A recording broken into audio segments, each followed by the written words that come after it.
In 1948, Israel was fighting a war for its very life, what we now refer to as the War of Independence. In a lesser known part of the story that became the legend of Melchemet HaAtzmaut, the following story takes place in the city of Sfat in the north of Israel. There is an ancient shul called the Synagogue of the Arizal, the Bet Knesset Arizal, where the people inside, davening, praying, found themselves caught in the very epicenter of one of the great battles. And a bomb was thrown in the direction of the shul. An enormous explosion took place, and shrapnel, as well as terrible damage, was inflicted on everything and anybody in the area.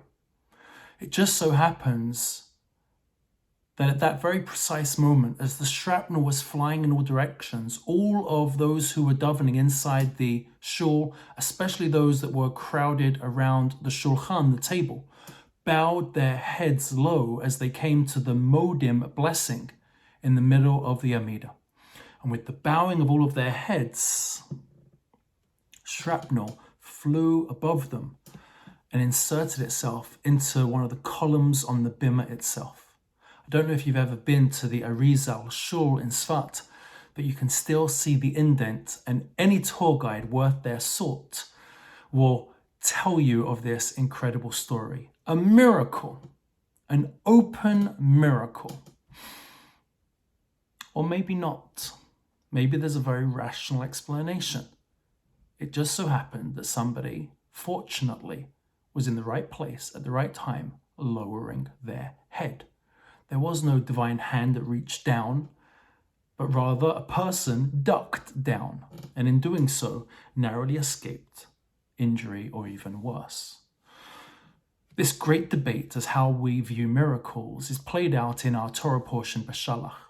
We encounter one of the greatest of all miracles, the splitting of the sea, with Pharaoh's army charging behind them and the Jewish people caught at the sea. We are told that they went onwards. V'yava'u b'nei Yisrael b'toch hayabasha. The Jewish people entered into the sea on dry land. V'hamayim lehem hama miminam u'mismolam. And the waters were like walls on the right and on the left. One of the greatest miracles in the Torah. And certainly this is how it's embedded itself in our consciousness through the popularization of such scenes in movies or cartoons.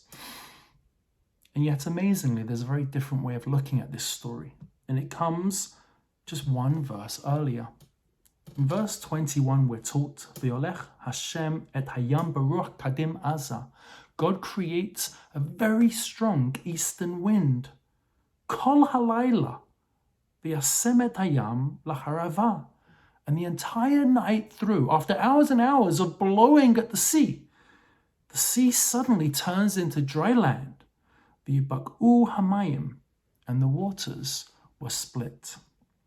What on earth are we to make of this much more rationalistic approach? Well, the truth is there are two very different ways of looking at the Torah. One is supernatural and the other rational. And both of them can coexist. What's important is a sense of building our relationship with God, realizing that whatever we find incredible, whatever we find compelling, whether it's the ordinary and the rational, or perhaps the supernatural and the miraculous, these are two avenues that allow us to further our relationship. But I want to go even further still.